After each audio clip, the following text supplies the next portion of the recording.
بسم اللہ الرحمن الرحیم۔ اس دور کے اندر پوری دنیا کے اندر ایک وبا جو پھیلی ہے کرونا وائرس کے حوالے سے، جس نے پوری دنیا کو ہلا دیا ہے۔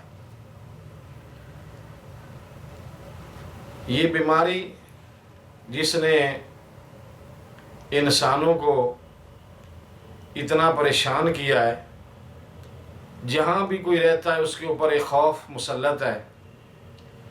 اور یہ جو چیزیں انسان اب دیکھ رہا ہے، یہ 1400 سال پہلے رب تعالیٰ نے قرآن کے اندر بیان فرمائی، اور اپنے محبوب سے یہ ارشاد فرمایا رب ذوالجلال نے، وَلَوْ أَنَّهُمْ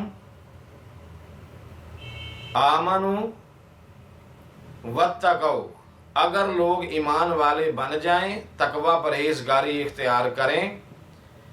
رب ذوالجلال نے ارشاد فرمایا وَلَوْ أَنَّ أَهْلَ الْقُرَىٰ آمَنُوا وَاتَّقَوْا لَفَتَحْنَا عَلَيْهِمْ بَرَكَاتٍ مِّنَ السَّمَاءِ، بستیوں والے، شہروں والے، اگر یہ لوگ اپنے رب سے ڈریں، خوف پیدا کریں، اپنے دلوں کے اندر ایمان لائیں، اللہ تعالیٰ نے فرمایا میں آسمانوں سے ان کے لیے رحمتوں اور برکتوں کو نازل فرماؤں گا۔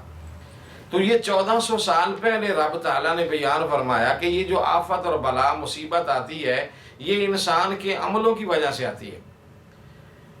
سائنس نے اتنی ترقی کر لی اس دور کے اندر، جدید ٹیکنالوجی کے باوجود رب تعالیٰ نے دنیا کو بتایا، تنبیہ کی ہے کہ تمہارا رب بہت بڑا ہے، تمہارے رب کی ذات بہت بڑی ذات ہے۔ اتنی جدید ٹیکنالوجی کے باوجود ابھی تک یہ اس تحقیق تک نہیں پہنچ سکے سائنسدان کہ یہ مخلوق چیز ہے، غیر مخلوق ہے، جاندار ہے، کیا چیز ہے۔